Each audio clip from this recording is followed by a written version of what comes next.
नमस्ते। मेरा नाम है अर्पिता प्रकाश और पाथफाइंडर के इस चैनल पर आप सभी का स्वागत है। सबसे पहले कुछ भी बोलूं उसके पहले एक चीज बहुत जरूरी है। आज के स्वतंत्रता दिवस के इस मौके पर, इस शुभ मौके पर आप सभी को मेरी तरफ से और पूरी पाथफाइंडर टीम की तरफ से बहुत बहुत बधाइयाँ। एक ऐसा दिन जो पूरा भारत मिलके, हर एक भारतवासी उस उत्साह के साथ, उस खुशी के साथ इस दिन को मनाता है। तभी तो हम इसे राष्ट्र में एक त्योहार मानते हैं। एक ऐसा दिन जो कि हमें बार बार याद दिलाता है कि अपनी मिट्टी को, अपनी धरती को कैसे पकड़ के रखना है। याद दिलाता है कि ये जो पूरा वक्त रहा, ये जो पूरी जर्नी रही, इतनी लंबी, ये कितने कष्ट से, कितने लोगों के बलिदान से, कितनी तरह की तकलीफों के बाद आज हमें मिल रही है। हम इस आज़ादी को, जो ये कहते हैं ना, टेकन फॉर ग्रांटेड, हम ऐसा कुछ करके नहीं ले सकते। हमें ये समझना होगा कि इस दिन को पाने के पीछे जितना कुछ रहा है पास्ट में, हमारी जिम्मेदारी बनती है, आने वाले फ्यूचर जनरेशन की जिम्मेदारी बनती है कि हम उसको कैरी फॉरवर्ड करेंगे। ये हमारी जिम्मेदारी है कि हम जितनी मुश्किलों के बाद हम आज इस दिन पर पहुंचे हैं, हम उन हर एक स्वतंत्रता सेनानी, उन फ्रीडम फाइटर्स के एफर्ट्स को, के कंट्रीब्यूशन को लेट डाउन नहीं कर सकते। और इसी नोट पर पाथफाइंडर की टीम आपके लिए एक ना सीरीज जैसा लेकर आ रही है।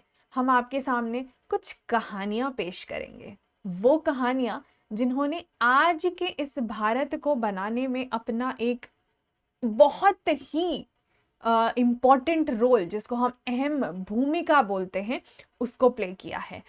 What are we basically trying to talk about? The whole idea here is to present the entire series of landmark events. Definitely, there have been multiple events that, non-stop can be talked about. But considering the, limitations that we would have in terms of the vast number of events, we would be focusing on those landmark events. हम उन सारे महत्व, जो आप कह सकते हो ना महत्वपूर्ण, या फिर आप कहो कि जहाँ पे हम बोल सकते हैं कि एक एक ऐसा सिचुएशन, एक ऐसी इवेंट जो कि एक बिल्कुल ही टर्निंग पॉइंट की तरह प्रूव होती चली गई, वो सारी चीज़ें हम यहाँ पर डिस्कस करेंगे अलग अलग एजुकेटर्स द्वारा। सो बेसिकली मैं जो इस माध्यम से आपके सामने पेश करना चाहती हूँ वो एक ऐसी कहानी रहेगी जहाँ पर कि हम वो इम्पॉर्टेंट लैंडमार्क इवेंट्स पे बात करेंगे जिन्होंने आज की इस पोस्ट इंडिपेंडेंट हिस्ट्री को शेप करा है। तो इंडिपेंडेंस, आज़ादी के बाद से आज़ादी तक की कहानियां हम बहुत बार सुनते हैं, और हमें ये भी तो समझना होगा कि उस आज़ादी के वक्त से आज के भारत की जर्नी कैसी रही है। इसी कहानी को हम थोड़े से यूनिक तरीके से हिस्ट्री के एलिमेंट्स को लेके, स्टोरीज को लेके, थोड़े से फैक्ट्स को लेके, कुछ मेमोरीज को लेके, बहुत सारी चीज़ों को मिक्स करके इस स्टोरी के साथ हम आगे बढ़ेंगे। एक ऐसी कहानी जो कि आपको आज़ादी और पार्टीशन के वक्त से लेकर के पहला जो हमारा जनरल इलेक्शन हुआ, ठीक है, जहां पर आप कहो कि पहली लोकसभा बनी, क्योंकि आखिर भारत क्या है? भारत एक डेमोक्रेसी है। और यहाँ पर हम, जो भी आप कह लो कि अगर कुछ बुनियाद है इस देश की आज, तो वो है यहाँ के लोग, the people of the country. और इसीलिए हमारे कॉन्स्टिट्यूशन के, हमारे संविधान का जो प्रियम्बल है वो भी इसी से शुरू होता है, we the people of India. तो हमारे जो कॉन्स्टिट्यूशन मेकर्स थे उनको भी इस बात की बहुत क्लैरिटी थी कि भारत में अगर कुछ है किसी के हाथ में, तो वो है यहाँ की पीपल, यहाँ की पब्लिक, यहाँ के लोग। और इसीलिए मेरे द्वारा ये जो कहानी आपको पिरोकर बताई जाएगी वो आज़ादी और पार्टीशन से लेके पहली जनरल इलेक्शन तक की रहेगी। तो एक बार मैं आपको कोई इवेंट्स का समरी और रिकैप जैसा समझा दूं, जहां हम इस डेट को विच इज़ 15 अगस्त 1947 याद करेंगे, क्योंकि इस दिन की अपनी बहुत ही अहम भूमिका है। आज़ादी की बात कर लो या फिर पार्टीशन की बात कर लो, एक ऐसा दिन जो कि आपको जॉय और सौरो दोनों ही साथ में देता है। तो मैं इस पर बात करूंगी। धीरे धीरे हम पहुंचेंगे एक और टर्निंग इवेंट जो भारत के इतिहास में रहा, which was about the assassination of one of the most important personality, if I say so, and that was Mohandas Karamchand Gandhi, the person who played an immense role in shaping the present day India. Definitely the person who was never comfortable with the idea of partition, but the way things happened was not something that even he could control in the end. जब भारत ने उनको खोया, वो एक event रहा। उसके बाद हम स्वतंत्र से जनतंत्र की तरफ कैसे बढ़े, how did India become Republic, and all those related events would be talked about, because it was the first major constitutional landmark event in the context of जहां हम बात करते हैं कि हमारा संविधान लागू हुआ, ठीक है। और फिर हम समझेंगे जहां पर हम एजुकेशन, शिक्षा के क्षेत्र में हम technical education, which is the keeping the foundation और having the foundation of the Indian Institute of Technology, जो आज हम सभी IITs के नाम से जानते हैं, उनका रोल कैसा रहा। यहाँ से हम थोड़ा आगे बढ़ेंगे और हम समझेंगे कि अब देश को चलाने के लिए जिस चीज़ की ज़रूरत थी, that was being discussed and which was about planning. इतने बड़े देश को अगर अब आगे बढ़ाना है और चलाना है, तो क्या बिना प्लान के हम आगे बढ़ सकते हैं? डेफिनेटली नहीं बढ़ सकते हैं। So the role of the planning commission and the 5-year plans, how did it happen, and then मेरे तरफ से जो एक आखिरी टॉपिक आपके सामने रखा जाएगा, that would be about the first general elections after independence, which is जहाँ पर हमने फोकस करा एक डेमोक्रेटिकली इलेक्टेड गवर्नमेंट को चूज करने का। तो ये सारी जो सीरीज हैं, ये वन आफ्टर द अदर आपके सामने रखी जाएंगी। और अब हम शुरू करते हैं हमारी कहानी, विच starts with the independence and the partition. ये जो पूरी कहानी है हमारी आज़ादी की, और एट द सेम टाइम ये जो बंटवारा हुआ, एक ऐसा डेट 15 अगस्त 1947, 15 अगस्त 1947, जिसको आप बोलोगे कि एक रेयर कॉम्बिनेशन है। क्यों बात करेंगे हम रेयर कॉम्बिनेशन की? डेफिनेटली ये जो एक दिन था, क्योंकि आज़ादी तो हमें इस दिन मिली है ना, लेकिन अगर आप बैकग्राउंड में जाओगे, आप एक दिन पहले जाओगे और वहां से कहानी स्टार्ट होती है पार्टीशन की। तो ये एक ऐसा डेट जो कि पार्टीशन के नींव को भी रख रहा था और डेफिनेटली इंडिपेंडेंस भी दे रहा था। तो एक तरफ देश में जॉय था। जॉय क्यों थी? खुशियां थी, क्योंकि India became independent, the British rule ends. आप देखो यहाँ पर हमारा तिरंगा कितनी खूबसूरती से लहरा रहा है, कितने लोग देखने आए हैं, और यहाँ भारत के पहले प्रधानमंत्री हैं जो कि भाषण दे रहे हैं। एक खूबसूरती का मौका, एक ऐसे उल्लास खुशी का मौका जो कि हर भारतीय को जीवन भर, जो उस समय जिन्होंने उस चीज़ को देखा, उनके जीवित काल तक उनको वो चीज़ याद रही होगी, और वो चीज़ पीढ़ी दर पीढ़ी आगे बढ़ती गई है, और हम सब इस दिन को चेरिश करते हैं। हमने भले सामने से ना देखा हो, लेकिन उसी के जस्ट पहले जो चीज़ें हुई, that had given us the sorrow. और वो तकलीफ क्या थी? वो तकलीफ थी पार्टीशन की। आप वायलेंस देखो, किस तरीके से लोगों की सिचुएशन बिगड़ी, किस तरीके से ये कहानी आगे बढ़ी है, जहां पर हम समझ ही नहीं पा रहे थे कि खुशी मनाना है या इस तकलीफ को हैंडल करना है।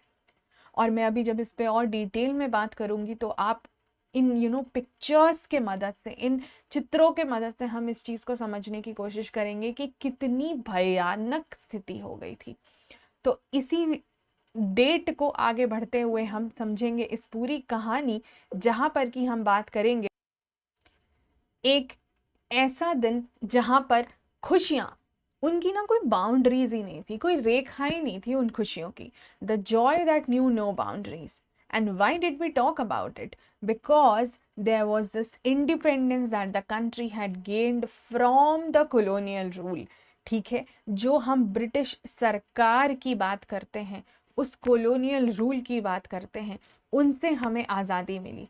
And it was the culmination of almost 2 centuries of subjugation. करीबन 200 सालों के बाद, आप अगर इसको बिल्कुल स्टार्टिंग से ट्रेस करेंगे तो आप इसको 250 भी मान सकते हो, लेकिन हम एक मेजर इवेंट से अगर इसको लेना शुरू करते हैं, ठीक है, which is battle of Plassey, जो हम 18वीं शताब्दी के मिड से लगभग बातों को शुरू करते हैं, और इसीलिए हम 20वीं शताब्दी के मिड तक आते हैं, विच इज़ 1947। सो अप्रॉक्सीमेटली हम इसको 200 साल मान के चलते हैं। So the culmination of almost 2 centuries of subjugation. और आप ये सोच करके देखो कि जितने लोगों ने यहाँ अपना बलिदान दिया, इतने फ्रीडम फाइटर्स, इतने स्वतंत्रता सेनानी, कुछ जिनके बारे में हम जानते हैं, कुछ जिनकी कहानियां हम सुनते हैं, कुछ जिनके किस्सों के साथ ही हम बड़े हुए हैं, लेकिन कुछ ऐसे लोग भी, कुछ ऐसी कहानियां भी जो हम तक कभी पहुंची ही नहीं शायद, क्योंकि इतिहास इतना बड़ा है और हर एक इंसान, हर एक तबके का, उसकी जो रोल रही है यहाँ पर, उसकी जो भूमिका रही है यहाँ पर, उसको नकारा नहीं जा सकता। तो ऐसी खुशी, जाहिर सी बात है कि लोगों के अंदर जो उल्लास रहा होगा कि अब हम किसी के गुलाम नहीं हैं और हम इंडिपेंडेंट हैं, हम अब डिपेंडेंट नहीं हैं, हम आज़ाद हैं, उसके बारे में शायद ही कोई कुछ कह पाए। लेकिन जैसा मैंने आपको थोड़ी देर पहले भी कहा, इसी के साथ जुड़ी होती है, वो कहते हैं ना, एक सिक्के के 2 पहलू। इसी के साथ जुड़ी है वो दूसरी कहानी, वो दूसरा पक्ष, जो कि आपको दिखाता है उस तकलीफ को, जो कि बाद में जिसके वजह से बाउंड्री क्रिएट हो गई। एक तरफ खुशी जिसकी कोई बाउंड्री ही नहीं थी, और एक तरफ तकलीफ जिसके वजह से बाद में बाउंड्रीज क्रिएट हो गई।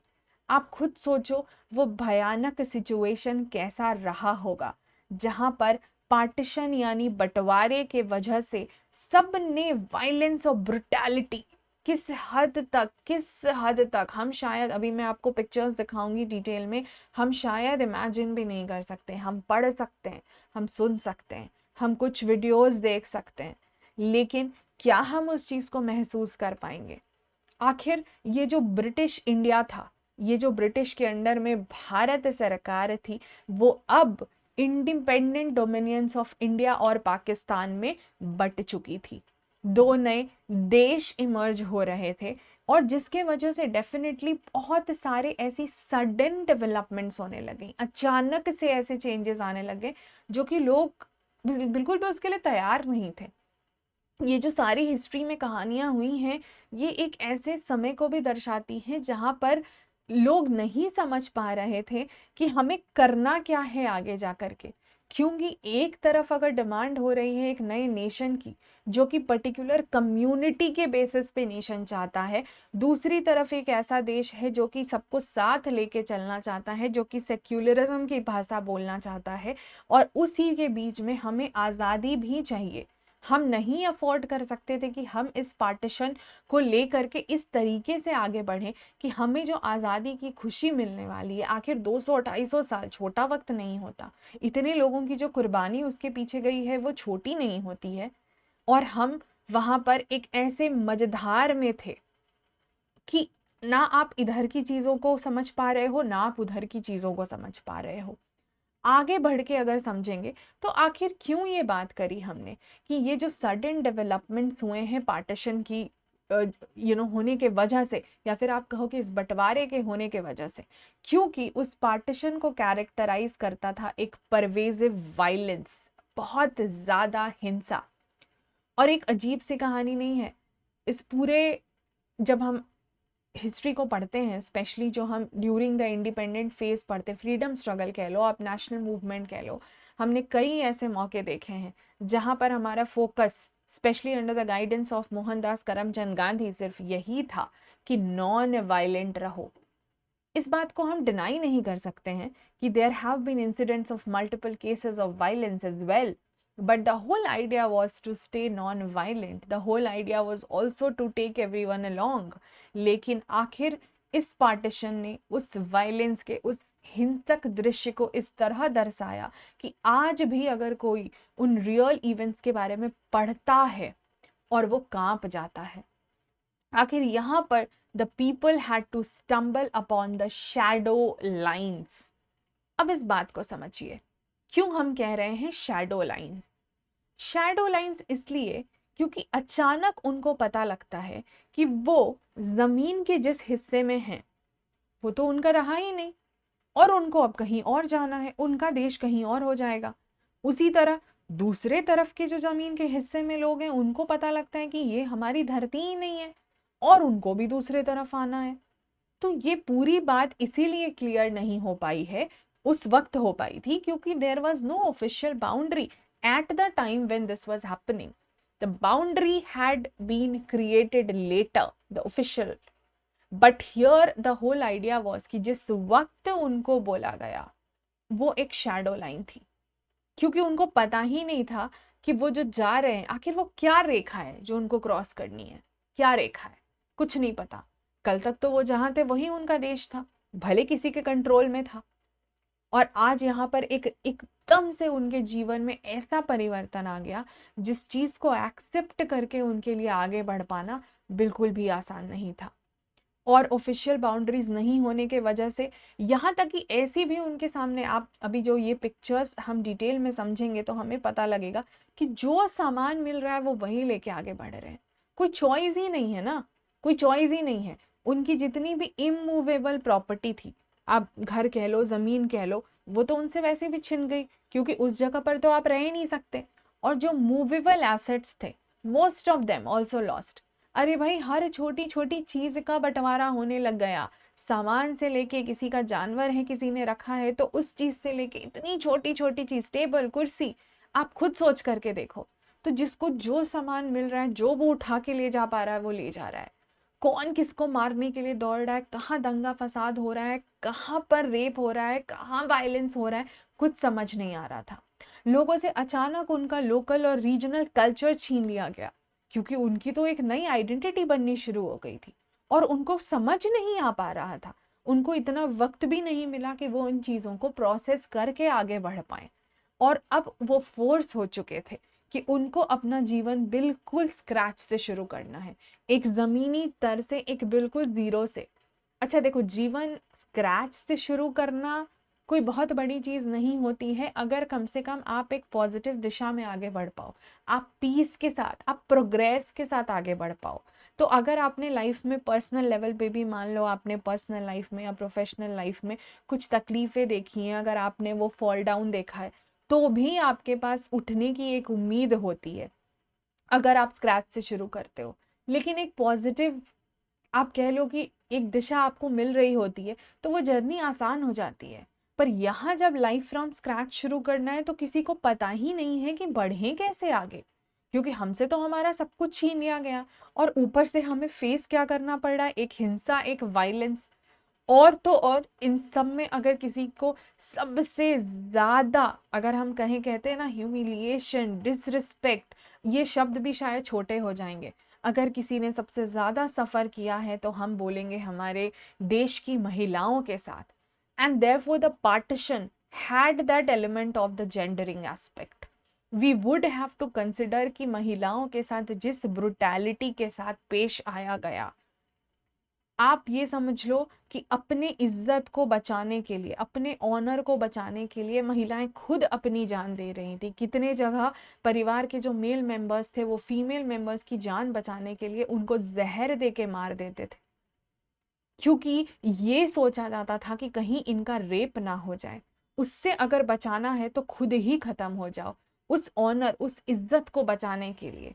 क्या ये सही था?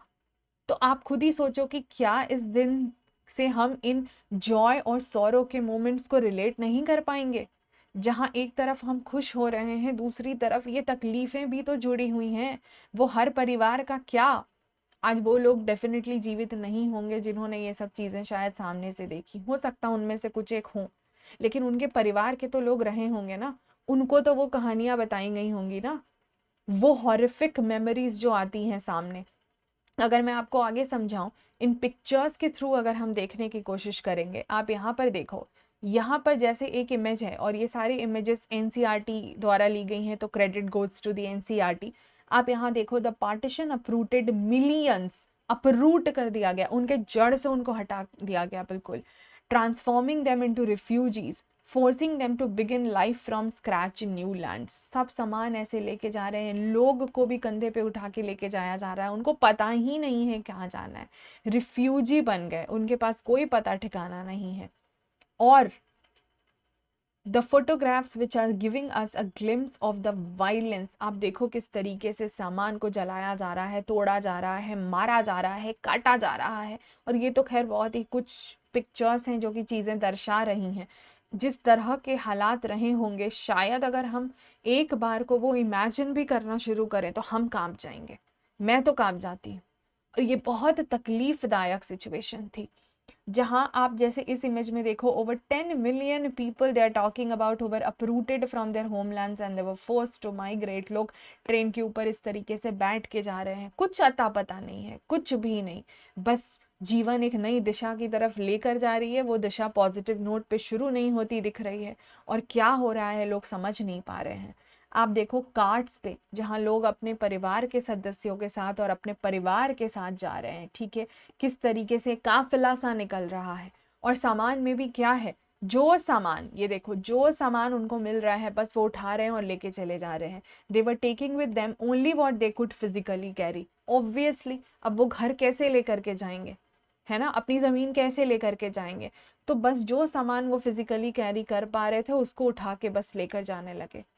और जाहिर सी बात है कि यहाँ पर उनको एक लॉस का सेंस तो होगा ही, एक रप्चर सा फील हुआ with the place they have lived in for generations. अभी हम इमेजिन करके अगर देखें, जिस जगह पर हमारा घर है, स्पेशली मान लो कोई ऐसा जगह है जहाँ पर आपके बहुत जनरेशंस रहे हैं, ठीक है, आपके पूर्वज रहे हैं, आपके पेरेंट्स रहे हैं, आपके ग्रैंड पेरेंट्स रहे हैं, आप रह रहे हो, कल को आप भी तो यही उम्मीद करोगे कि आपका फ्यूचर जनरेशन रहेगा, और सडनली आपको वहां से जाना पड़ जाए, और ऊपर से उसमें वायलेंस हो, ऊपर से आपको कुछ भी समझ में नहीं आ रहा है कि कैसे लेके आगे बढ़ना है सामान, या फिर लोग छूट रहे हैं, लोग मर रहे हैं, और वो जो हिंसा कैरेक्टराइज होती चलेगी वो आज भी लोगों के दिल में एक दहशत क्रिएट कर देती है।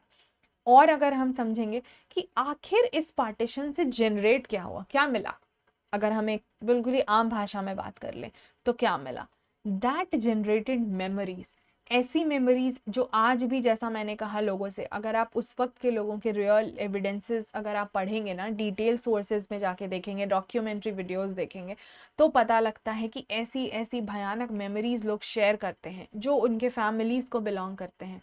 कुछ द्वारा आज से कुछ साल पहले तक जब और ज़्यादा लोग जीवित थे उस वक्त के, तो उनकी आंखों देखी कहानियाँ, ठीक है, ये बिल्कुल रोंगटे खड़े कर देती है। Definitely the partition also generated hatred. इतने सब के बीच में अगर क्लैशेस है, अगर लड़ाई है, अगर झगड़ा है, अगर एक दूसरे के लिए डिसरिस्पेक्ट है, तो कहाँ से प्यार आता। एंड उस नफरत के वजह से जाहिर सी बात है, इनफैक्ट आप आज भी इन सब चीज़ों को आप समझोगे, स्टीरियोटाइप क्या हो जाएगा कि एक कम्युनिटी के लोग दूसरे कम्युनिटी के लोग के लिए एक मन में ऑलरेडी धारणा बनाकर बैठे हैं, एक ऐसी धारणा जिसमें कितनी सच्चाई थी कितनी नहीं है किसी को भी नहीं पता, और ऐसी धारणा बना के बैठे हैं जिनका असर आज भी दिखता है, और एक आइडेंटिटी क्रिएट कर दी। सडनली आपकी आइडेंटिटी पहले किसी और जगह को बिलोंग करने की होती थी, वो बिल्कुल बदल के हर लेवल पे, बात धर्म से शुरू होते होते पॉलिटिकल बाउंड्रीज पे पहुंच गई, और लोगों की आइडेंटिटी, बिल्कुल उनकी पहचान का ही कोई एग्जिस्टेंस नहीं बचा। And all of these things still shape the history of the people on both sides of the border, and that we know about it. आज जो इंडिया पाकिस्तान के बीच में रिलेशंस हैं, उन सब का अगर हम ट्रेसिंग करेंगे तो वो यहीं से जाता है। और लोग भी जैसा एक दूसरे के लिए, यहाँ तक कि with in the community also, अगर हम बात करें एक देश के अंदर भी आपस में कम्युनिटीज की बात करें, तो ये सारी चीजें आज भी लोगों को हॉन्ट करती हैं, और उसका कोर हम ट्रेस कर सकते हैं बिकॉज ऑफ द पार्टीशन। और आगे बढ़ेंगे, अब ये पॉइंट है कि ये जो हेट्रेड था, जिस हेट्रेड की हमने बात की, which got generated due to the partition, आखिर वो कैसे मैनिफेस्ट हो रहा था। ये जो अनफॉर्चुनेट, जो कि शायद कभी कोई चाहेगा नहीं कि इस तरीके की हालात हो, आखिर ये कैसे हमें दिख रहा था, कैसा मैनिफेस्ट होता दिखा था। That resulted in the inter community conflicts, जिसकी बात अभी करी कि कम्युनिटीज के बीच में आपस में कॉन्फ्लिक्ट होने लग गए, जो कि आज भी कम्युनल क्लैशेस में दिखते हैं. The communal stereotypes that got generated, the suspicion and distrust, ये तो इतना बड़ा मेजर मुद्दा बन गया. कोई किसी पर भरोसा नहीं कर सकता था और हमेशा एक शक की निगाह से दूसरे को देखते थे, दूसरे कम्युनिटी के लोगों को देखते थे, जो कि आज भी होता है. And it profoundly shaped the relationship between India and Pakistan. Definitely it was all about the perceptions of communities on both sides, कि आप क्या दूसरे कम्युनिटी के लोग के लिए फील कर रहे हो, परसीव कर रहे हो, मान रहे हो. And that has been structured by the conflicting memories of those momentous time. उस वक्त की मेमोरीज जो कॉन्फ्लिक्टिंग थी के वजह से आज ये हालात भी हमें बीच बीच में देखने को मिलते हैं. तो अब एक सवाल ये भी आएगा कि आखिर ये पार्टीशन कैसे हुआ. हम इसको एक छोटे लेवल पे समझेंगे क्योंकि ये अपने आप में इतना बड़ा मुद्दा है कि अगर हम इस पे बात करने जाएंगे तो शायद हमारे पास वक्त की कमी पड़ेगी और हमें बहुत से ऐसे लैंडमार्क इवेंट्स देखने हैं.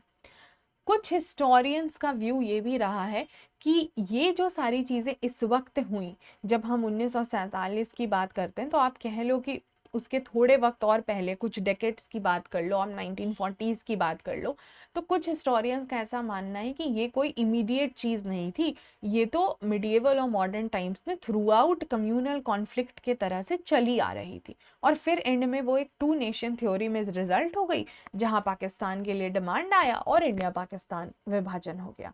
लेकिन ये जो ओपिनियन है वो वन सेट ऑफ ओपिनियन है, but this is not accounting the long history of sharing coexistence and cultural exchange also.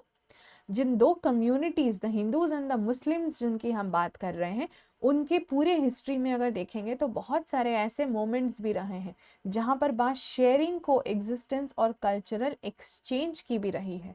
तो क्या हम इनको डिनाई कर देंगे, क्या हम इनको इग्नोर कर देंगे? बिल्कुल भी नहीं. तो ये जो एक ओपिनियन है वो सिर्फ एक ही पहलू को कंसिडर करता है. कुछ और हिस्टोरियंस ने दूसरा ओपिनियन भी दिया. उनका क्या ओपिनियन रहा कि जो भी, अगर आप स्टार्टिंग के जो 20th सेंचुरी के स्टार्टिंग के डेकेड्स देखेंगे, 1900s वाले जो हम समझेंगे, वहाँ पे इनका ये कहना था कि कुछ ऐसे इवेंट्स रहे तो बहुत सारे, बट मान लो उसमें एक इम्पॉर्टेंट इवेंट की हम बात करते हैं, that was the separate electorate for Muslims in 1909 and then उसमें अलग अलग कैटेगरीज ऐड हो गई जिसमें एक्सपेंशन हो गया 1919 में. तो यहाँ पर बात हुई कि अब मुस्लिम्स जो हैं वो अपने ही कम्युनिटी के लोगों को पर्टिकुलर एरिया से जो है वो इलेक्ट कर सकते हैं. तो यहाँ पर कम्युनलिज्म और पॉलिटिक्स आपस में मिल गया. तो कुछ हिस्टोरियंस का मानना है कि यहाँ से चीज़ें जो हैं वो डिफीट होनी या फिर आप कहो कि बिगड़नी शुरू हुई. लेकिन जाहिर सी बात है कि एग्जैक्टली ये क्या मुद्दा है ये आज भी डिबेटेबल ही है ना, क्योंकि बहुत सारे लोग ये भी कहते हैं कि क्या ये एक इतना बड़ा इवेंट था जिसको कि हम इतना एम्फेसिस दे देंगे considering the impact on the partition. क्या ये ओवर एम्फेसिस की बात नहीं हो रही है? ये कुछ हिस्टोरियंस का मानना है. तो इस पर तो खैर डिबेट जो है वो चलते रहते हैं, लोगों के बीच डिस्कशंस होते रहते हैं और हम किसी कंक्लूजन पे एज सच नहीं पहुंच सकते. लेकिन अब हम अगर और आगे बढ़ते हैं तो थोड़ा सा समझेंगे कि पार्टीशन को लेके और क्या क्या बातें जो हैं वो कही गई हैं. अब जैसे कि यहाँ पर एक मूवी बनी, ठीक है, ऑन दी पार्टीशन, गर्म हवा. वहां पर जो प्रोटैगनिस्ट हैं उन्होंने क्या बोला कि ये जो कम्युनल डिस्कॉर्ड की आप बात कर रहे हो, that has happened even before 1947. ऐसा नहीं है कि दो कम्युनिटी के बीच में किसी तरह के जो हैं इश्यूज पहले नहीं हुए हैं, वो पहले भी हुए हैं. लेकिन इस बार डिफरेंट क्या था पार्टीशन के समय में या 1947 में? डिफरेंट ये था कि it never led to the uprooting of millions from their homes. लोगों को घर छोड़ के इस तरह अचानक जाना नहीं पड़ गया, कहीं रिफ्यूजी नहीं बनना पड़ गया. लड़ाई झगड़े रहे, कम्युनल क्लैशेस रहे. सो इसीलिए इनका ये कहना था कि कम्युनल पॉलिटिक्स से बहुत अलग था इस बार वाला partition. It was a very different phenomena qualitatively in the sense that क्योंकि यहाँ पर लोगों के बिल्कुल जीवन ही परिवर्तित हो गया. And therefore we need to look carefully at the events of the last decade of the British rule. अगर उसको क्विकली समराइज करेंगे कि एग्जैक्टली उस last decade of the British rule, आप वही 1940s वाला टाइम लेके अगर हम समझते हैं, या चलो 1937 से 47, डेकेड तो 10 साल का पीरियड है जो कि हम 1937 से कंसिडर करना शुरू कर सकते हैं। तो जहां बात पहले तो हुई प्रोविंशियल इलेक्शंस की, जहां पर पहली बार प्रोविंसेस में इलेक्शंस हुए, कांग्रेस ने मिनिस्ट्रीज बनाई, ठीक है, मोस्ट ऑफ द जगह उनका रिजल्ट जो है वो सही रहा। However Muslim league could not perform that well. लेकिन अब जब यहाँ इलेक्शन की बात हुई और मुस्लिम लीग ने चाहा कि वो कांग्रेस के साथ कहीं पर अलायंस भी बना लें, तो कांग्रेस ने उस चीज़ को, डिमांड को जो है वो रिजेक्ट कर दिया।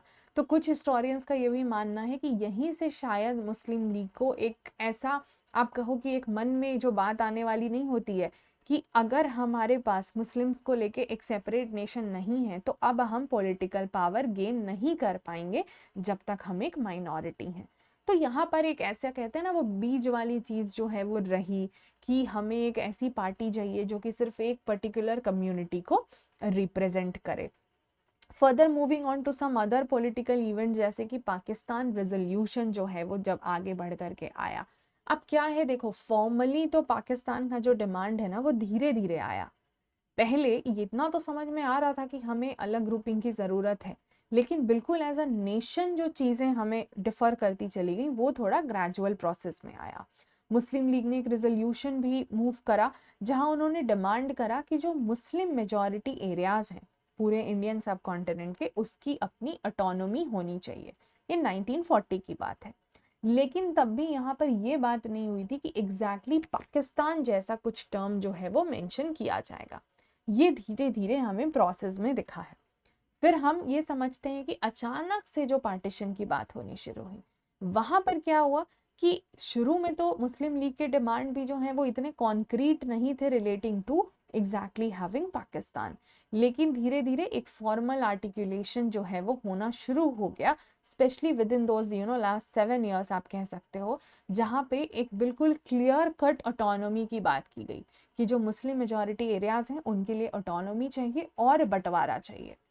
हाउएवर बिकॉज वो सेकेंड वर्ल्ड वॉर का भी टाइम चल रहा था, तो ब्रिटिश जो है वो, अब उनके पास उधर लड़ाई को भी हैंडल करना था, तो they were not able to manage much with the whole idea of the negotiations related to the, जो हम उस समय के हिसाब से इंडिपेंडेंस को लेके बात कर सकते हैं। तो उनके ऊपर सेकेंड वर्ल्ड वॉर का प्रेशर था, जिसके वजह से इंडिपेंडेंस को लेकर के डीले हो रहा था नेगोशिएशंस में, ठीक है। उसके बाद क्विट इंडिया मूवमेंट आया 1942 में, और वहां पर भी एक जो है जिस तरीके से भारतीयों को दबाया गया, एक रिप्रेशन हुआ, और इंडियंस ने भी जो है पलट के वायलेंट रूट तो ले ही लिया, क्योंकि हमारे नेता जो हैं बहुत सारे, उनको सब जेल में डाल दिया गया था। तो ब्रिटिश जो भी है वो भी कहीं ना कहीं उनको बिल्कुल घुटने टेकने पड़ गए। एक तरीके से उनको इतना समझ में आ गया कि अब हमें भारतीयों के साथ एक डायलॉग में जाना पड़ेगा, अब हमें एक पॉसिबल ट्रांसफर ऑफ पावर तो करना पड़ेगा, नहीं तो सिचुएशन यहाँ बिगड़ती दिख रही है। फर्दर मूविंग ऑन, जो सेकेंड वर्ल्ड वॉर के बाद कुछ चीज़ें होने लग गई, one after the other process में चीज़ें आनी शुरू हो गई। नेगोशिएशंस 1945 में शुरू हुए। ब्रिटिश ने कहा कि अच्छा ठीक है, हमें पूरी जो है वो entirely separate Indian executive council बना देते हैं। लेकिन वहाँ पे जो मुस्लिम लीग की डिमांड थी वो भी यही आई कि नहीं, हमें मुस्लिम्स के लिए एक अलग से जो है वो काउंसिल चाहिए, तो मतलब उसमें मुस्लिम मेंबर्स होने चाहिए। तो इस तरीके से ब्रिटिश भी एक कॉन्फ्लिक्ट में फंस गई कि अब हम कैसे इन चीज़ों को मैनेज करें। डिफरेंट डिफरेंट पार्टीज़ हैं और हमें सबको भी साथ लेके चलना है। बढ़ते बढ़ते 1946 में फिर से प्रोविंशियल इलेक्शन हुए। कांग्रेस का परफॉर्मेंस बहुत अच्छा था। इनफैक्ट 91.3% वोट उन्होंने जो है वो नॉन मुस्लिम वोट को कैप्चर कर लिया। हाउएवर मुस्लिम लीग का भी परफॉर्मेंस इस बार बहुत अच्छा रहा, और यहाँ पर उन्होंने जो है अपनी रिजर्व्ड कॉन्स्टिट्यूएंसीज में बहुत अच्छे परफॉर्मेंसेस दिए। तो अब धीरे धीरे इतना समझ में आ गया कि जो मुस्लिम वोटर्स हैं उनके बीच में मुस्लिम लीग जो है वो एक डोमिनेंट पार्टी की तरह 1946 तक आते आते एक इमर्ज हो चुकी थी। अब ये भी समझना है कि इस पूरे फेज में जो वोटिंग पावर रहे हैं, जिसको हम फ्रेंचाइज बोलते हैं, that was very limited. The whole population, जैसे आज हम यूनिवर्सल एडल्ट फ्रेंचाइज की बात करते हैं जहां सबको वोटिंग पावर है, वो उस समय नहीं था। ये तो एक चीज हो गई। और फिर क्या था कि धीरे धीरे एक पॉसिबल ऑल्टरनेटिव टू पार्टीशन भी प्रपोज किया गया, which was about done by the British cabinet. यहाँ पे एक मिशन लाया गया 1946 में। कैबिनेट मिशन जो है वो कंट्री में घूमी है, उन्होंने कुछ रिकमेंडेशंस दिए। वो चाहते थे कि अगर हम कुछ इसका सोल्यूशन निकाल पाएँ, डिफरेंट डिफरेंट सेक्शंस उन्होंने प्रपोज किए कि एक सेक्शन हिंदू मेजॉरिटी प्रोविंस हो जाएगा, 2 सेक्शंस मुस्लिम मेजॉरिटी प्रोविंस हो जाएंगे, हम नॉर्थ वेस्ट नॉर्थ ईस्ट के हिसाब से प्रोविंसेस जहाँ पर मुस्लिम मेजॉरिटी है मैनेज कर लेंगे। बहुत सारे ऐसे प्रपोजल्स आके रखे गए, लेकिन फाइनली जो कहानी थी कि कैबिनेट मिशन के प्रपोजल को ना तो मुस्लिम लीग ने एक्सेप्ट करा, ना तो कांग्रेस ने एक्सेप्ट करा। और यहीं पे एक ऐसा आप कहो कि मोमेंट या जंक्चर आ गया जहां ये दिखा कि अब पार्टीशन को रोकना शायद ही मुश्किल है, that somehow had become inevitable. ठीक है, क्योंकि most of the Congress leaders भी अब इस चीज पर धीरे धीरे अग्री ऑलरेडी कर चुके थे, क्योंकि उनको दिख रहा था कि अब ये ट्रैजिक जो है वो हमें काइंड ऑफ अनअवॉइडेबल दिख रहा है। बढ़ते बढ़ते क्या होने लग गया, धीरे धीरे मुस्लिम लीग ने आगे जाकर के, जब हम पार्टीशन की तरफ बढ़ रहे थे, उन्होंने एक डायरेक्ट एक्शन डे को लॉन्च करने का डिसाइड करा। And that was the whole idea about कि अब पाकिस्तान चाहिए तो चाहिए। तो ये अनाउंसमेंट हुई 16 अगस्त 1946 की, that was of the direct action day. और वहाँ पर भी बहुत रायट्स हुए। ठीक है, स्पेशली जैसे कलकत्ता की बात करेंगे, ईस्टर्न साइड में बहुत रायट्स हुए हैं।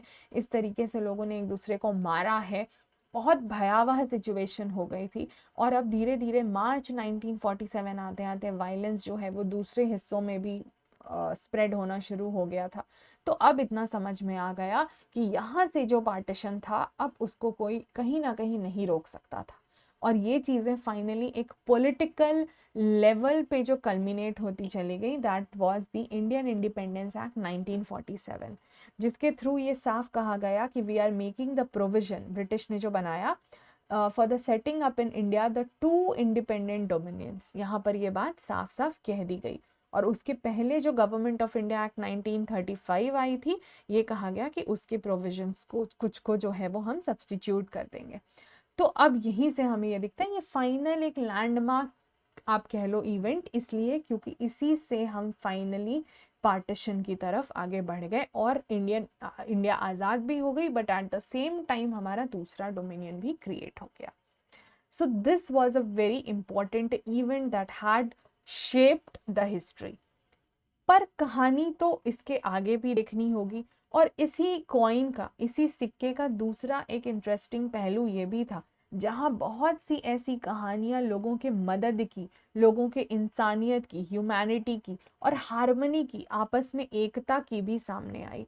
जैसे कि आप ये देखो, रिफ्यूजी कैंप्स जो है वो लगाए गए लोगों के लिए जिनको फूड की, शेल्टर की ज़रूरत थी। और सिर्फ उस चीज़ की नहीं, उनको लव एंड कंपैशन की भी ज़रूरत थी। और ऐसे बहुत से लोगों ने इंसानियत दिखाई है जिन्होंने कम्युनिटी का बैरियर नहीं रखा, जबकि ये पूरा मामला ही कम्युनिटी को लेकर के हो रहा था। और लोगों ने, हिंदूज ने मुस्लिम्स की, मुस्लिम्स ने हिंदूज की भी मदद करी है। जाहिर सी बात है कि ऐसे किस्से कम होते हैं और बाहर भी कम आते हैं, लेकिन there have been stories of the positive side as well. अब हम समझेंगे कि आखिर इस पार्टीशन के आगे क्या हुआ। ठीक है, what actually followed the partition.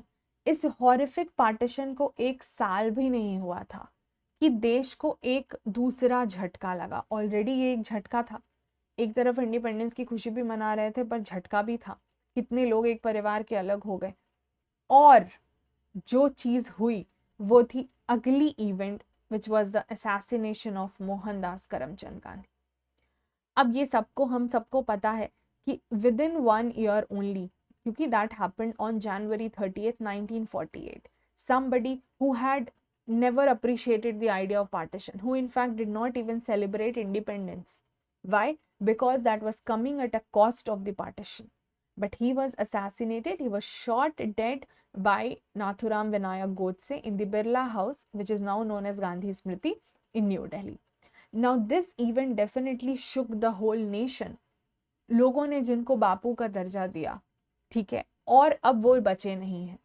Of course he was very aged, I guess somewhere around 78 years, but जो रोल उनका रहा in the whole freedom process आप कहो या फ्रीडम स्ट्रगल आप कहो, along with many other leaders and freedom fighters. And as I had said, all the groupings had played their role. आप women की बात कर लो, आप tribal leaders की बात कर लो, आप peasants की बात कर लो, आप workers की बात कर लो, आप youth students की बात कर लो, आप industrialist की बात कर लो, definitely apart from the political leaders. So we had all the groupings, participating in this entire freedom struggle.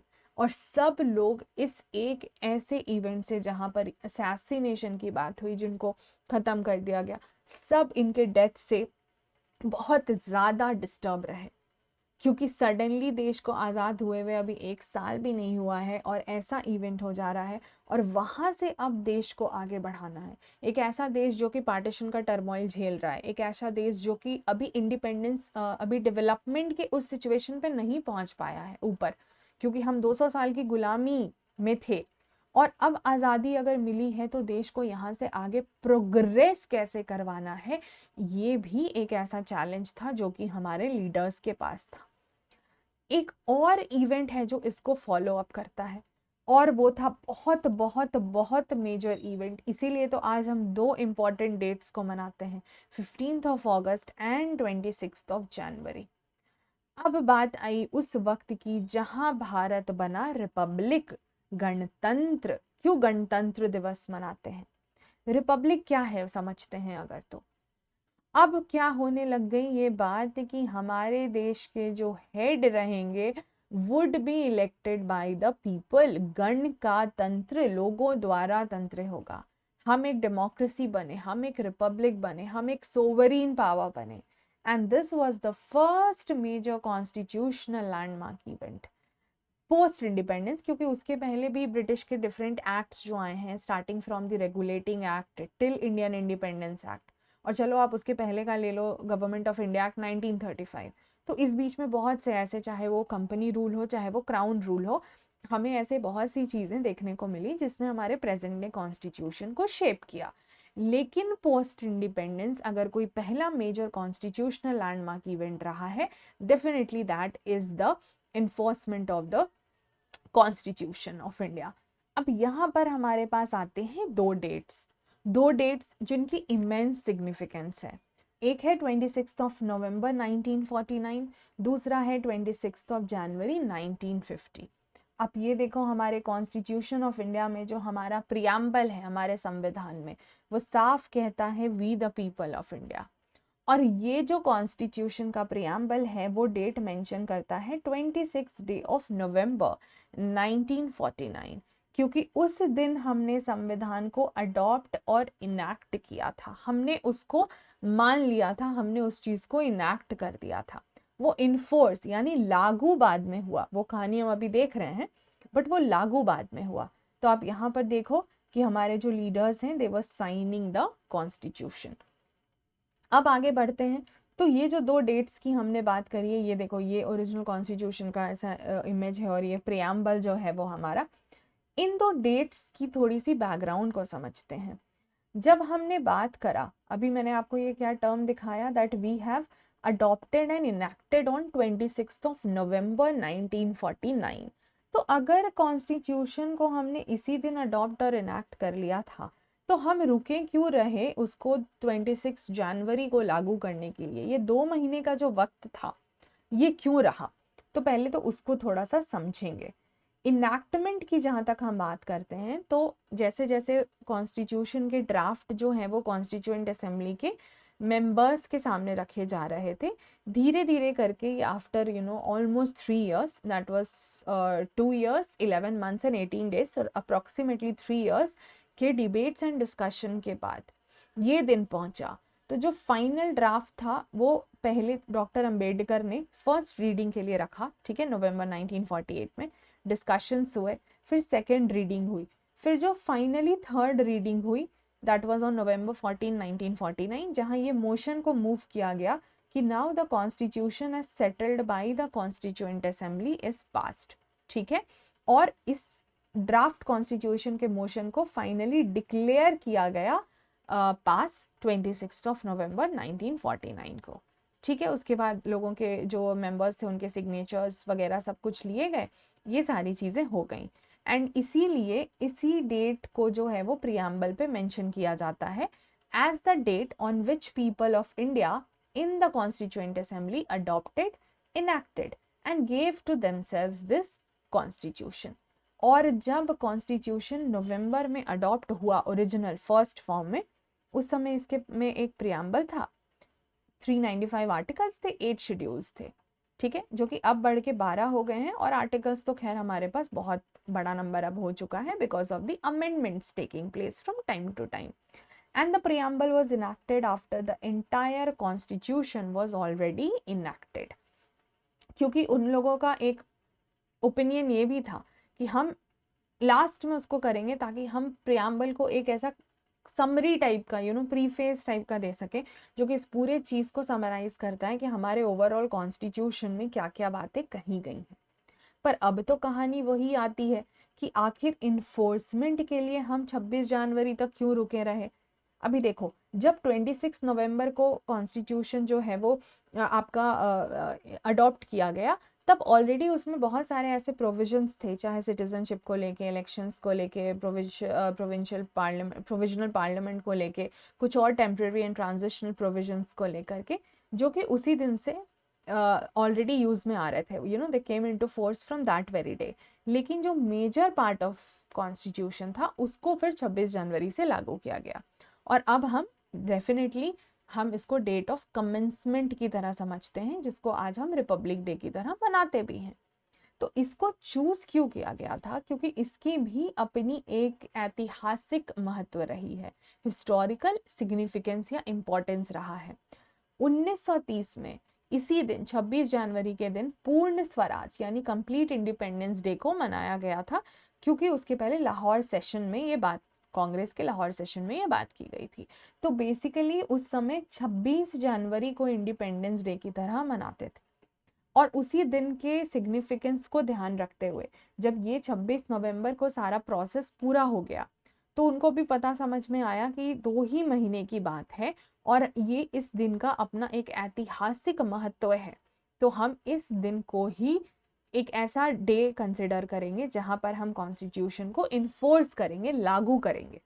तो फिर यहाँ से एक नई कहानी हमारे रिपब्लिक बनने की शुरू होती है। डेफिनेटली आप अगर जैसे प्रियम्बल देखो, यहाँ पे हमारे कुछ वर्ड्स हैं जो कि साफ साफ कह रहे हैं that we the people of India having solemnly resolved to constitute India into a sovereign, socialist, secular, democratic republic।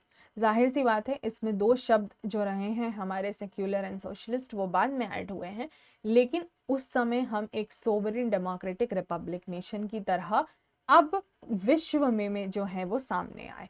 ठीक है, तो ये कहानी तो यहाँ तक रही इंडिया के रिपब्लिक बनने की।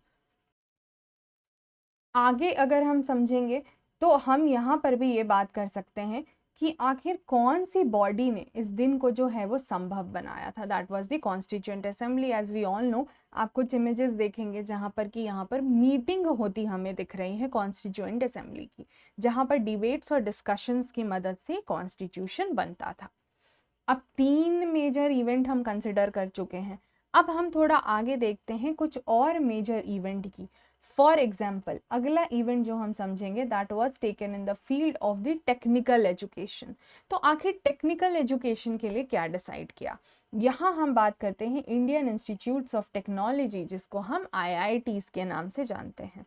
तो हिस्ट्री तो IIT की 1946 प्री इंडिपेंडेंस भी चल रही थी, जहाँ पर एक कमिटी सेटअप की गई थी, ठीक है, which was basically for the idea of the higher technical institute, कि जब पोस्ट वॉर डेवलपमेंट हो जाएंगे इंडिया में, सेकेंड वर्ल्ड वॉर सब कुछ हो गया, खत्म हो गया, तो अब हमें इंडस्ट्रियल डेवलपमेंट कैसे करना है इंडिया में, उसके लिए टेक्निकल इंस्टीट्यूशंस, हायर एजुकेशन की बात की गई। तो 22 मेंबर की committee which was headed by Shri NR Sarkar, इसको अपॉइंट किया गया and it's also known as definitely Sarkar committee. अब इन्होंने अपने रिपोर्ट में यही कहा कि 4 हायर टेक्निकल इंस्टीट्यूशंस को स्टैब्लिश करते हैं ईस्टर्न, वेस्टर्न, नॉर्दर्न और सदर्न रीजन में, ये बात की गई। और ये भी बोला गया कि US की जो Massachusetts institute of technology MIT के लाइंस पर हम इंडिया में ये ऐसे 4 करके हम हायर इंस्टीट्यूट स्टैब्लिश करेंगे, ठीक है, और बहुत सारे उसके अंडर में इंस्टीट्यूशंस को और अफिलिएट कर देंगे। और डेफिनेटली रिपोर्ट की ये तो बात की ही गई कि ईस्ट और वेस्ट में जो है वो जितनी जल्दी पॉसिबल है एक इंस्टीट्यूशन लाना शुरू करो, उसको स्टैब्लिश करना शुरू करो, ताकि हम यहाँ पर क्या करें, अंडर ग्रेजुएट तो हम प्रोड्यूस करेंगे ही, बट ऐसे लोग भी करेंगे जो कि रिसर्च में अपना रोल प्ले करें, ठीक है। और टेक्निकल टीचर्स वगैरह की तो जो डेफिनेटली ज़रूरत है वो सारी चीज़ें हम करेंगे। पोस्ट इंडिपेंडेंस अगर हम बात करते हैं, so the person who had played an immense role in this was our first prime minister post independence, that was Shri Pandit Jawaharlal Nehru ji, who pioneered establishing the Indian Institute of Technology. क्योंकि उन्होंने यही बात करी कि हमें टेक्निकल एजुकेशन देना बहुत ज़्यादा ज़रूरी हो गया है, अब एक न्यूली बॉर्न इंडिपेंडेंट इंडिया है, इसको टेक्निकल एजुकेशन देना इज सो इम्पॉर्टेंट अगर हमें वर्ल्ड लेवल पे अपनी एक रिकग्निशन, एक जगह बनानी है। And he was also very much somebody who was very enthusiast and a patron of science, so he was very clear with the idea of the role of science and technology in the whole process of modernizing India and meeting the needs of the growing population। तो उन्होंने सारा ये IIT का system को further envisaged करके आगे उसमें अपना रोल प्ले किया। अब सवाल आती है कि आखिर जो पहला आईआईटी था वो कौन सा था। तो ये तो अभी मैंने आपको थोड़ा से शॉर्ट में ऊपर दिखाई दिया था, the history of the IIT system वाला, ये सेम ही सेगमेंट है जो हमने यहाँ पर पढ़ा है। इसी डेवलपमेंट्स को फॉलो करते हुए जो रिकमेंडेशन सरकार कमेटी की तरफ से आए थे, पहली आईआईटी जो है वो 1950 में बॉर्न हुई। कहाँ पर? इन हिजली खड़गपुर में, आईआईटी खड़गपुर जो हम केजीपी बोलते हैं, in the eastern part of India. अच्छा, ये हमें ध्यान देना होगा कि the present name Indian Institute of Technology was adopted before the formal inauguration of the institute on August 18, 1951 by Maulana Abul Kalam Azad, ठीक है। अब ये एक ऐसी आईआईटी थी जिसने अपनी जर्नी एक्चुअली एक डिटेंशन कैंप से शुरू की, जहाँ पे बहुत सारे फ्रीडम फाइटर्स को बंदी बना करके रखा गया था, जिन्होंने देश के लिए अपनी लाइफ को जो है वो सैक्रिफाइस किया था।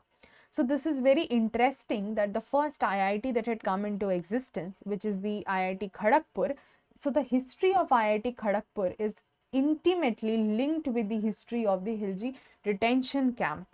And this is definitely possibly one of the very few institutions all over the world जहाँ पर की लाइफ जो है वो एक प्रिजन हाउस में शुरू हुई। ये तो हो गई आईआईटीज़ की कहानी education sector, technical education sector में।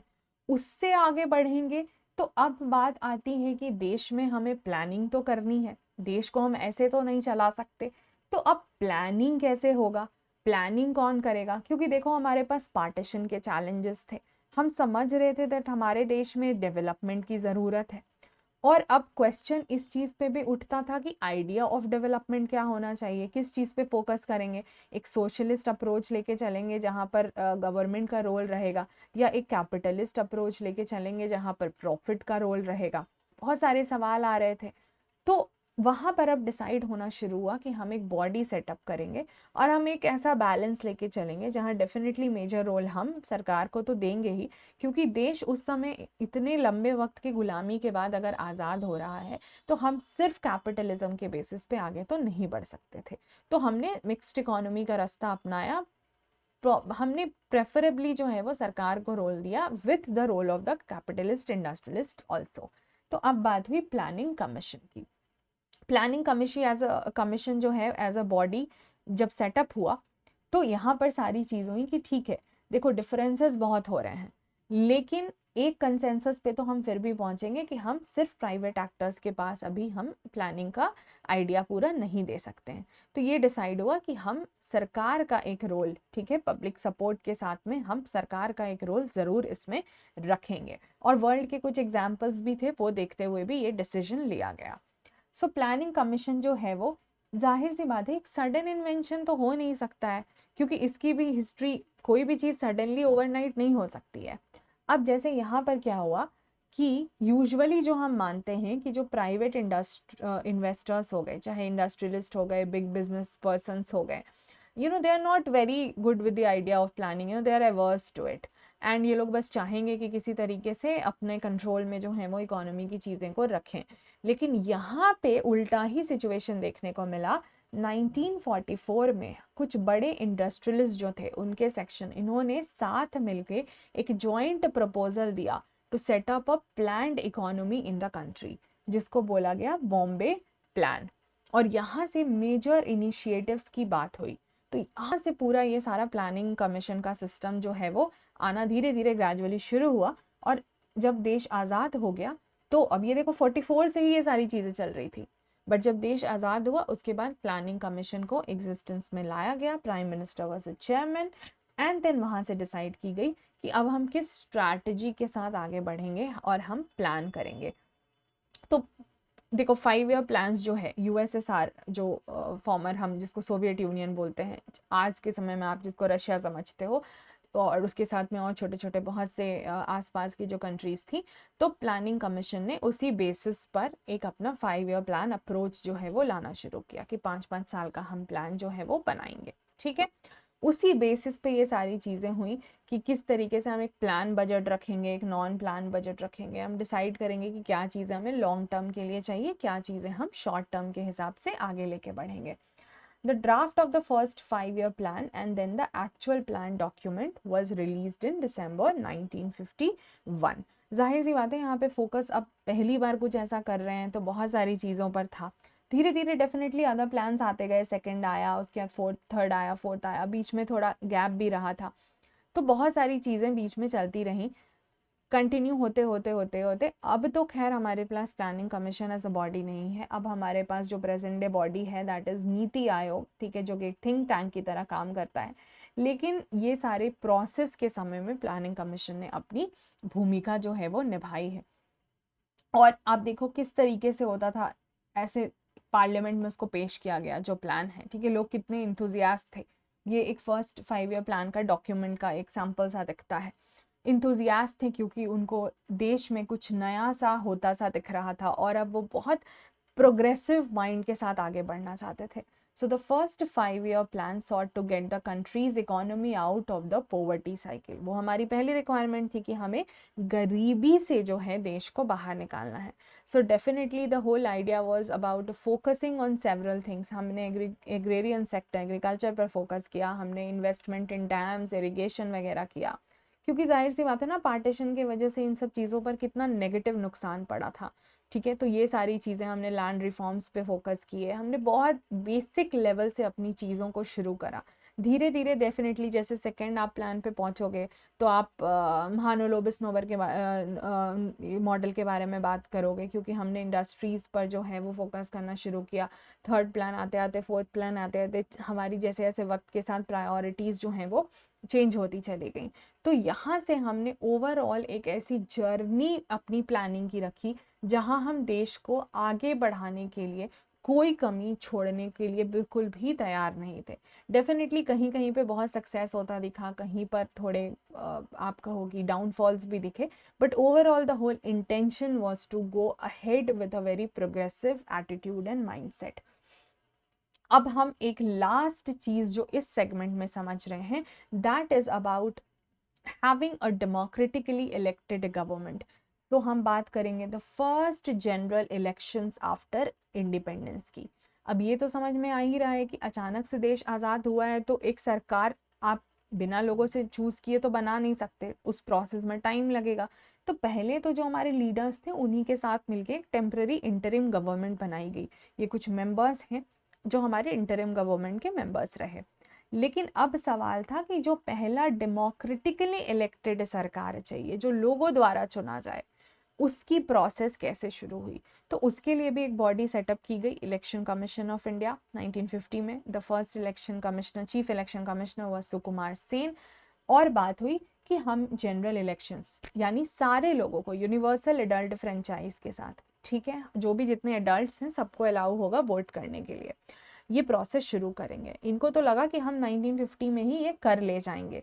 लेकिन देखो इतने बड़े साइज का जो देश है उसमें एक free and fair election hold करवाना इतना आसान नहीं था। हमें क्या करनी थी, डिलिमिटेशन। डिलिमिटेशन मतलब बाउंड्रीज बनानी थी, है ना, जो कॉन्स्टिट्यूएंसी होगी जहाँ से लोग वोट करेंगे, कोई भी कहीं से तो वोट नहीं कर सकता, तो उसके लिए डिलिमिटेशन चाहिए था।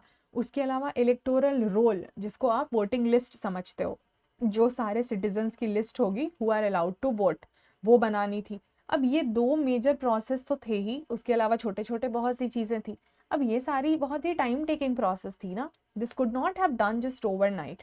तो फिर ये समझ में आने लगा कि ये फर्स्ट जनरल इलेक्शन के लिए जो प्रिपरेशन चाहिए वो बहुत ही मैमॉथ एक्सरसाइज है, वो बहुत बड़े लेवल की एक्सरसाइज है, इसको छोटे लेवल पे इजीली नहीं कर सकते।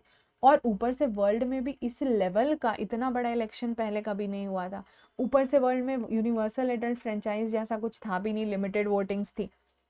अब हमारे पास करीबन 17 करोड़ एलिजिबल वोटर्स थे जिनको इतने सारे एमएलएज एंड लोकसभा मेंबर्स, ठीक है, चुनने थे। ऊपर से लिटरेट की बात करें, जो पढ़े लिखे थे, तो फिर सिर्फ 15% ही थे। तो बहुत परेशानी हो रही थी। तो अब इलेक्शन कमीशन को भी स्पेशल मेथड्स यूज करने पड़े। उन्होंने लोगों को ट्रेनिंग दी, ऑफिसर्स को स्टाफ्स बनाए, स्टाफ्स बैठाए, उनको इलेक्शन कंडक्ट कराने के लिए सारी चीजें समझाई। और ऊपर से ये सारा सिर्फ इसीलिए सवाल में नहीं आता है कि इतना चैलेंजिंग टास्क था। सवाल यहाँ ये भी है that the first general election was also the first big test of democracy in a poor and illiterate country। क्योंकि गरीब हम हो चुके थे, जिस तरह से गुलामी वाली सारी चीजें चली, कॉलोनियल रूल चला, और लिटरेसी भी इतनी नहीं थी। तो अब आखिर लोग साक्षर नहीं रहेंगे तो किस तरीके से वो समझ पाएंगे कि क्या करना है आगे देश में।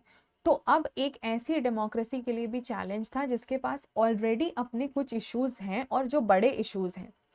ऊपर से उस समय तक डेमोक्रेसी सिर्फ कुछ प्रॉस्परस कंट्रीज में, लाइक यूरोप, नॉर्थ अमेरिका के कंट्रीज में एग्जिस्ट करती थी, और उन जगह पर तो most of the people were literate. तो हमारा तो एक बिल्कुल ही एब्सोल्यूट ऑपोजिट पोल कह सकते हो आप सिचुएशन था, पोलर सिचुएशन। और ऊपर से यूरोप तक में भी उस समय जो है सारे विमेन को वोटिंग राइट्स नहीं मिले हुए थे, और इंडिया में हम एक यूनिवर्सल एडल्ट फ्रेंचाइज के साथ जाना था, which appeared very bold and risky step. लेकिन इंडिया का ये एक्सपेरिमेंट सक्सेसफुल रहा। पोस्टपोन होते होते फाइनली इलेक्शन जो है वो अक्टूबर 1951 से फरवरी 1952 के बीच में हुए। पर इन इलेक्शंस को हम 52 इलेक्शन ही बोलते हैं, क्योंकि जाहिर सी बात है most of the country voted in the January and the February part, तो हम इसको 1952 इलेक्शंस बोलते हैं। करीबन 6 महीना लगा कैंपेन करने में, पोल करने में, काउंटिंग होने में, ये सब चीज़ें होने में। लेकिन जो चीज़ें दिखने को मिली वो यही था कि बहुत कॉम्पिटिटिव इलेक्शन था, ठीक है। एंड ऑन एन एवरेज अगर आप देखोगे मोर देन 4 कैंडिडेट्स थे ईच सीट पर। तो सोचो, ऐसा नहीं कि बस एक ही इंसान खड़ा हो रहा है और लोगों को तो बस एक ही को चुनना है। So there was actual competition, and the level of participation was also very encouraging because more than half the eligible voters had come to vote on the day of election. Voter turnout was more than 50%। और जब result declare किया गया तो बिल्कुल इस चीज को माना गया। जो लूजर्स थे, जिन्होंने नहीं जीत हासिल की थी, उन्होंने भी कहा कि नहीं, इलेक्शन तो फेयर था। तो फ्री एंड फेयर इलेक्शन का जो सारा मामला है उसको यहाँ पर डेफिनेटली कंसिडर किया गया। तो जो इंडिया का फर्स्ट जनरल इलेक्शन था, जहां हमारी पहली लोकसभा की इलेक्शन हुई, that became a landmark in the history of democracy all over the world. पूरे वर्ल्ड में ये एक एग्जाम्पल था। और ये भी समझना होगा कि देखिए, इतने अगर हम डेमोक्रेटिक इलेक्शंस की बात करते हैं तो कितना मुश्किल रहा होगा पॉवर्टी एजुकेशन के लैक में जो है वो करवा पाना। लेकिन फिर भी इंडिया में ये साबित किया गया कि हम ये कह सकते हैं। अब ये जो आर्ग्यूमेंट है कि एक ऐसा देश जिसमें गरीबी भी है, एजुकेशन भी इतना नहीं है, वहां हो ही नहीं सकता था, जैसा दूसरे लोग आर्ग्यू करते थे, इस चीज को भी अब आर्ग्यूमेंट को खारिज कर दिया गया, क्योंकि इंडिया ने प्रूव कर दिया। And also it proved that the democracy could be practiced anywhere in the world if we had the right intentions, the right guidance, the right support of the people, we achieved it। और ये result थे first Lok Sabha election के, जहां कांग्रेस का performance was par beyond imagination। they won 364 out of 489 seats in the first Lok Sabha। Communist Party of India was the second in terms of the number of seats, however they had just won 16 seats। ठीक है, prelims में इन पे भी question आया हुआ है कि कौन सी पार्टी जो है वो एज एन ऑल्टरनेट पार्टी थी उस टाइम पे। तो इस तरह के पॉइंटर्स को भी हम ध्यान रखेंगे। So with this we have done our discussion on all those landmark events। Definitely there have been many events and this story continues, however we have taken a couple of them considering this time frame जो हम 1947 से 1952 के बीच की कहानी को summarise कर सकते थे। तो 6 मेजर इवेंट्स मैंने जो है वो इसमें सेगमेंट में लिए हैं और यहाँ आपको उसके बारे में हमने बात करी है। So we are done, my segment for the discussion is done here with the landmark events that have shaped the post-independence history. And with this, I take your leave. You will enjoy these kind of sessions done by the other educators also, and we would have so many interesting informations to come over about like और क्या क्या चीज़ें हुई, कैसे कैसे steps लिए गए etcetera. एक बहुत ज़रूरी जानकारी मैं यहाँ पर आपको ये भी देना चाहूँगी कि आप पाथ फाइंडर के डिफरेंट बैचेस में इनरोल कर सकते हैं। अगर आपको मैक्सिमम डिस्काउंट कोड चाहिए तो आप अर्पिता यूज़ कर सकते हो, और पाथ फाइंडर की टीम ने अपनी एक कॉलिंग नंबर भी आपके लिए रिलीज़ की है जहां आप उनसे किसी भी क्वेरी या इशूज़ को लेकर के बात कर सकते हैं। Number is available on the screen already, 9595008800। सो मैं अब यहाँ से अभी के लिए आपसे एग्जिट लूँगी। मेरे और वीडियोज़ आते रहेंगे, आप ज़रूर देखें, अपना प्यार दें। अगर आपको अच्छे लगते हैं तो प्लीज़ अपना फीडबैक्स भी दें, और वापस से आज़ादी के इस दिन की आप सभी को बहुत बहुत शुभकामनाएं। आपका दिन शुभ हो। Thank you so much. Take care.